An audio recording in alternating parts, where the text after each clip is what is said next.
All right, guys, welcome to hopefully the first and hopefully not the last half-hour Henshin mini-sode. As always, I am Sleepy Witch, and I am here with my partner in crime. DJ Azure, the 2.5D hero talking tuber. And we're here not to talk to you about the current Toku show, Geats, and Don Brothers and the usual, but to give you guys a heads up on a new comic coming to Kickstarter. Uh, Actually, they have not specifically decided the date, but sometime in November. They were either thinking November 1st or November 12th. So, still coming up relatively soon, time of recording. Uh, Neon Cyber Uprising #1. We Yeah, it's a tokusatsu inspired comic, and it looks really cool. It looks really cool. it's pretty sick. We were able to read a preview PDF of about the first like 17 pages, and we're just here to talk to you guys about yeah, basically to talk to you guys about that. Talk to you about a bit what you could even get for backing the stuff on the Kickstarter rewards and just what we thought. Uh, so starting off just from their description on the Kickstarter, Neon Cyber Uprising #1. A hotshot with a power suit is all that stands between a cyberpunk-inspired future Miami and an army of deadly advanced robots. First things first, I like the suit. The suit's simple, but I feel like it looks nice. Yeah, it's really nice. It does kind of remind me of I would like it looks heroic, but at the same time it kind of reminds me of some of the villains of Build, like Night Rogue and And Stark, what was the other one? Blood Stark. Bloodstark. Like because when you see the suit, like the visor like flares out quite a bit from the helmet, and it looks really sick. It looks good. The same way it flares up, it honestly reminds me of like Build himself. He's got like the spiky eye visors. Very cool thing. Also got like a two-toned, like two main colors, and then the black on the suit. Uh, but it's done like in a different way from Build, where Build was obviously made to like mix and match on top of like a base black suit. This is just kind of like the accents to the suit. The Yeah, belt's pretty nice too. Uh, if I would it's say, oh yeah, go for it. yeah, I was gonna say it's actually kind of interesting. It's actually kind of funny because like you could tell that this comic very much is heavily inspired by tokusatsu because it looks very simple, like just like a rectangle, but there's a lot of detail in it. It kind of reminds me of the old Kamen Rider Black belt. Like it actually does, like, which has like a singular jewel and like is just like is like a rectangle in the middle. So it kind of reminds me a little bit of that. Yeah, there's a lot of Toku influence. I'm seeing the story alone with evil robots and stuff like that reminds me of Zero One, and there's a lot of really fun stuff that if you're a Toku fan, you will like see. Maybe will things go this way? Will things go this way? Yeah, it's pretty fun to think about it in that way too. Yeah, I the main thing again because I'm still like a common writer. The main thing it kind of reminds me of is uh, Power Rangers RPM, Mm, where it's like the sentient machines. Uh, Obviously, this is taken like a different like spin to it because obviously in RPM like basically humanity's already lost and it's like the last city defending, while in this like the machines seem to have just gained sentience in some cases. But I don't know. It's we've only seen the first 17 pages, so there's not like an extreme amount of like plot or stuff to talk about. But I think the stuff we have is pretty interesting. We have Riku Ellis, who's a detective who is works with like the special crime division, especially for the like cyber insurgency. We have the cybers, who basically seem to be like robots that were made to help with mundane tasks, but have now somehow either gained sentience or being controlled by someone. To do their bidding. We have the yeah, team of Neon and like his lady in a chair, so to speak. yeah. It's like you brought this up. you brought this up when we were discussing this before, but kind of like it's kind of like Oracle, which is really funny considering her name is what was it, Sophie Sophie Gordon? Gordon, yes. Hmm. Uh, Yeah, which which but which yeah, I which I see the influence on the her being the like the helper in the chair, but also we have the story where like this is the one good cop helping them, which reminds me of Detective Gordon as well, and it's like you know the influences here are cool, they're good. We get to see some cool fights. If anything, the one thing that I wish we would have seen for like a first issue would have been like a transformation, a Henshin. oh Uh, yeah. Well, but we might I mean, we might still yeah, see it. It's just not in the first 17 pages we've gotten to preview. yeah, Uh, yeah. It's. I mean, if anything, that kind of like that is something that some toku, that some con writers kind of do. Like they show you the fight first, and then when the second fight happens, that's when it's time to show like the super cool henshin. Because I think that even happened in Geats. You know, we saw them fighting already, but we didn't actually see them henshin until like 75% of the way through. So probably true. like much later on, like oh sorry, like the next fight we will see it happen, Yeah. and And yeah, then probably my it's favorite thing about this whole ordeal, they're going through, they're fighting some robots. The fact that like his special move is actually like activated by using the belt, so cool. It's such a good like leading into the like the belt is the driver. It's it's the thing that gives you the power. So obviously the moves are like built off of that. Extreme mhm, makes me extremely happy to see. yeah. Also, like I remember I told you this, and I'm only saying this from a space of like only having played the game. Maybe what was it 5 years ago? But there was a game that came out when the PS4 came out, Infamous Second Son. They actually did have a character that did have powers based on like neon lights and stuff like that. It was super cool, and I was kind of reminded of that, even if it wasn't a direct inspiration. It's like in my head, I'm like thinking about how cool that character was using Yeah. like neon lights I mean, he's as a called. weapon. Yeah, and I mean, this guy's called Neon. He's obviously like very brightly colored to go with that. Mhm. I do like that. So the basic synopsis for the 17 preview pages we've gotten is that there's some sort of attack happening. Cybers are raiding a building. Our good cop, Mr. Riku Ellis, shows up to the scene. Cops are outside, like, we gotta wait to go in, and he's like, I'm not waiting to do good, basically. Especially because they've already gotten orders that Neon is inside. He goes in. They basically have a team up fight against the robots. Uh, Neon is apparently being hunted down by the cops, and we cut to like a building where there's this guy basically asking the cops like, you guys are supposed to go in there and flatline and just basically just kill him.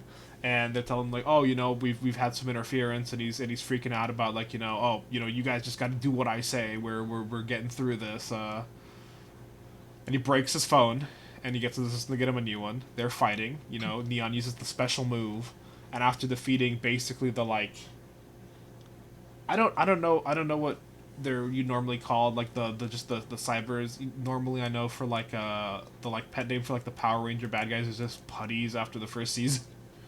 Yeah, Just I kind of normally like just call them grunts. Yeah, grunts. just Yes, the that's a good grunts. that's a good word. Like just defeating like the base grunts.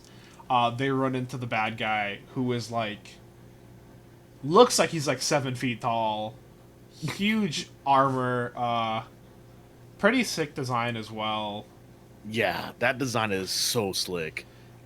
We get the backstory on the cybers, being freed from their restraint, and this guy who thinks he is mentally superior because he's called and he's Metallics. Metallics. Yes, I was reading the militia part, and I'm like, well, that wasn't his name, but but he is Metallics. He's a superior intelligence, and he's the High General in the militia, which seems to be the name of the basically the robot uprising that's happening, the cyber uprising, one might say. Mm.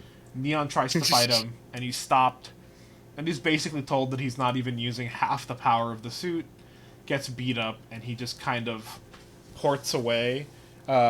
which gives me that's such a fun almost like trope where like the bad guy beats you and then he just doesn't kill you and he's like bye bye, gotta like TP out now.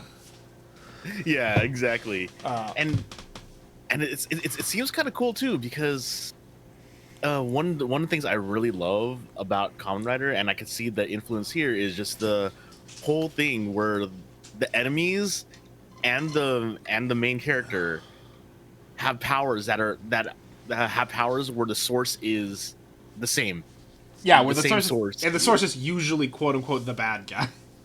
Yeah, yeah. Yeah. It's how you use the power that makes you a hero or a villain. Yep. And even if the power is quote unquote inherently evil, if you use it for good, reason for good things, you can do good things with that. And then we just get our last thing is that someone else had the suit before our main character. Shotaro Otomo was his name, and he thinks he made the suit, and he gave it to him right before Metallics killed him. Yeah, so we basically set up a bunch of mysteries. We basically, set up the actual larger bad guy who's like this corporation. We have the enemy faction of like the actual like cybers, and then we have this mystery of who was the original owner of the suit, and like what was he like, and why does he not have the suit anymore? There's a lot of mysteries, and Well, I mean, he was killed. really That's what it excited. said, yeah. Or Oh why was yeah, he killed specifically, though? yeah, exactly. Why was he killed, Yeah. and also like why did he make the suit? Hmm. Especially because the suit, like it said, shares various like similarities design wise to the look of both Metallics and just kind of the cybers in general, because they all kind of look like robots and stuff. Uh, yeah, a lot of good mysteries. Generally, like pretty good art, and like I would say, like I really like the ink work on this specifically. Like the line art and stuff is pretty good. Hmm. My one, I guess, not even complaint because I don't think it was too bad. Some of the paneling makes the reading a little bit unclear, but this is like the first issue. This is a series they want to make and keep making, so I think that's something that's only going to get better. There's so many comics I've read that, or comics or like webtoons or anything like that, where some of the first pages are like the roughest that evolve into being some of the most beautiful and expressive things in their medium. So just because some of the paneling is a little not doesn't flow like as perfectly as I'd want it to, I wouldn't say that's not a reason to try this out. Like I said, sometime in November, this will be coming out, and we've also even got a preview of their Kickstarter page, which I think I'm pretty much allowed to show the base preview, so I'll put some of that on screen. Uh, we get the base talk. We get some more art. They actually got someone I found his art pretty recently. He is like a foreign artist called Common Drawer. I don't know if you've seen his art, but it's pretty sick. They've got him to do some art for the Kickstarter and for one of the exclusive posters and stuff. So it's pretty sick. I'm becoming a big fan of him. Mm. So it's very cool. But I mean, rewards are pretty simple to start with. It's basically $5 for a digital PDF, $10 for the physical. That also comes with a printed copy, and your name in the thank you section. And then $15 is going to be for the variant they have variant covers the same way a lot of comics do these days. Uh, And you gotta choose one of them, and they're pretty cool. Like the one, I'm not sure which one I like the most because I love the mid transformation one, but then there's like the classic big helmet and then civilian form there. yeah, there's some Yeah. good there's some good stuff in that, and apparently one of those is actually $25, and it's the exclusive villain variant, which is the one featuring Metallics instead of him, which is also pretty sick. The covers the cover work on is cool. Half Henshin is that's probably the one that's like looking at me like calling my name. I know. I love the It's half so cool. Henshin. The big they're also good, and especially because the big helmet one, he's also like on a bike. So he's like Yeah. on the motorcycle. Uh, God, the cover D by Bill Wilson, seeing him on top of like the bodies of all the like broken robots he's like destroyed is it's pretty good, and I really like the atmospheric with the background. It's pretty sick.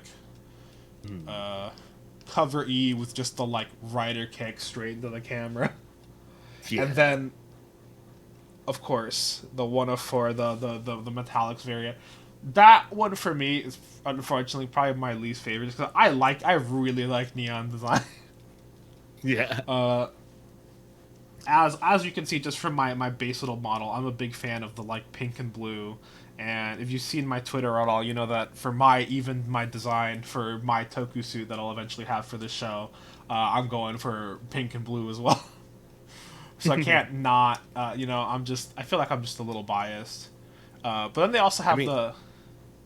You mean what? yeah, I mean, like, cyberpunk, pretty much, like, if you watch anything cyberpunk, you will see a lot of things bathed in pink and blue.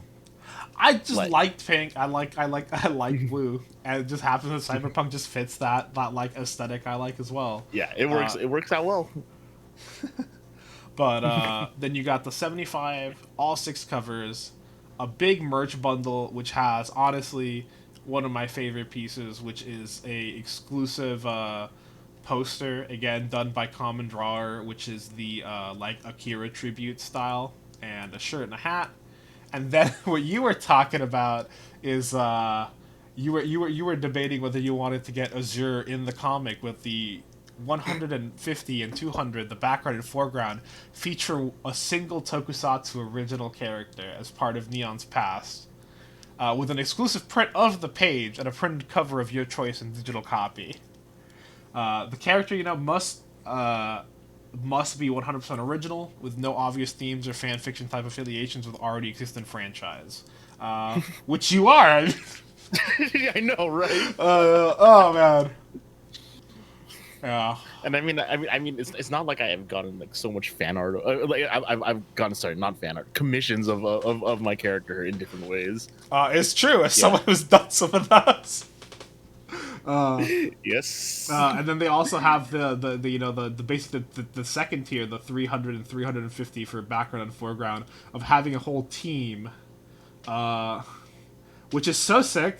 If we had like 4 more people, 3 more people, we could like try to get that together. Get all the boys in. Yes. Yeah, that'd be great. That'd be great. Yeah. Oh man. I'm definitely going to at least but be getting an issue and probably the poster. Oh, I love Common Draw. That art is so good. But then again, who doesn't love a classic Akira homage? Yeah, especially dude, the bike. I love this bike. It's pretty classy. It's Like the pretty bike. good. The bike actually.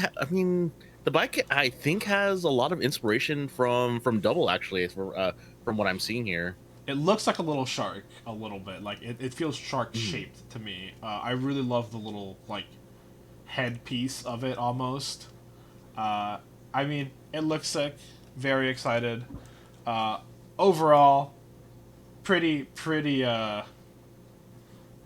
sweet comic. They're basically only asking for like $3,000 to get it printed right now. So honestly, not a huge amount that they want. I hopefully they can blow that out of the water. I'm very excited for this project as a general thing.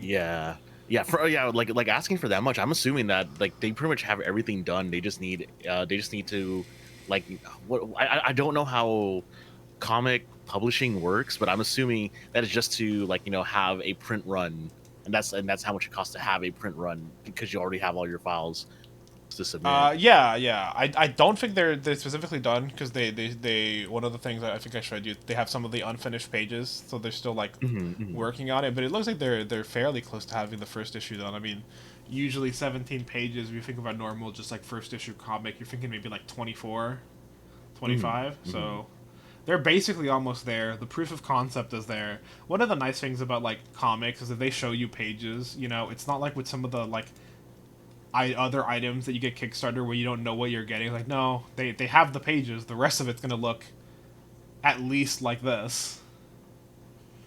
But anyway, thing looks sick. Really excited to see it. We ended up going a bit longer than I thought we would with this.